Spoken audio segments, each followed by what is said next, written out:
Hi, it's Pastor Andy, and a Friday preview for you this week. We are getting back to normal.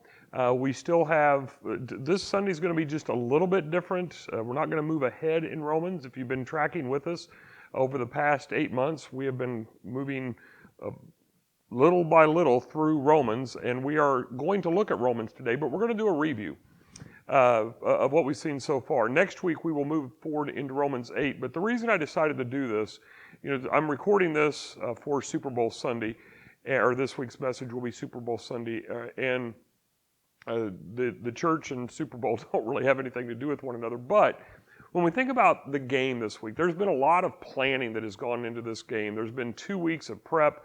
The players have been doing their workouts, but they've been doing practices. Teams have been designing plays. They put all of that into place, and they've been reviewing the past, what has worked, what hasn't worked, what are the tendencies of the other team. That's just a part of any week. But this time there's been 2 weeks as we lead up to arguably the biggest game in American sports on an annual basis, and probably second biggest to, say, the World Cup semifinals and final from a soccer perspective every 4 years.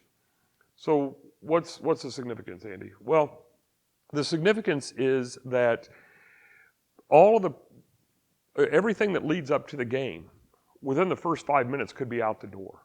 A player could be injured. A play could go horribly wrong. One team could score defensively and just begin to change the outlook of the game. And by halftime, well, a lot more is known. And it is said that the coaches that do the best adjustments at halftime are the coaches that are the best coaches. Well, we are about at the halfway point of Romans. Technically, this has got 16 chapters, and so we would get through chapter 8. But we are at a transition point. We are at a major transition point in Romans as we have finished chapter 7 and move into chapter 8. And we've been going at this since May 31st. That was our first Sunday in Romans. So for 8 months now, we have been looking at this. And, I think it'd be a good time for us to look back at the game plan that Paul has laid out. He's been making this argument. He's been building this argument now for 7 chapters. But the next verse, Romans 8:1, is just such a pivot verse. And Romans 8 is different than anything we've seen before in the book of Romans. And so my thought is before we jump ahead, let's make sure we understand where we've been. And so maybe you've joined us in the midst of this series, and you can go back into YouTube and you can see these videos, I believe all the way back to May 31st. Those should be there. Unfortunately, when we moved our website over, we lost the blogs for that, but those will begin again in earnest as we go forward. But the point being is, let's just take a quick look. Let me summarize for us Romans 1 through 7.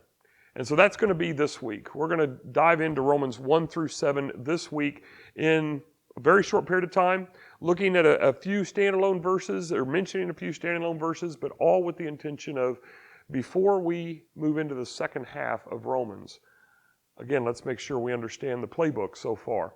So I hope you will join this week on Sunday.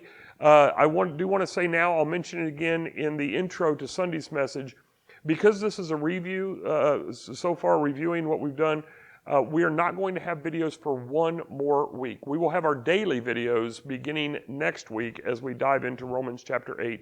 And my encouragement to you in this coming week to prepare for that is to read Romans 8. Read it each day. It's only 39 verses. Won't take you that long.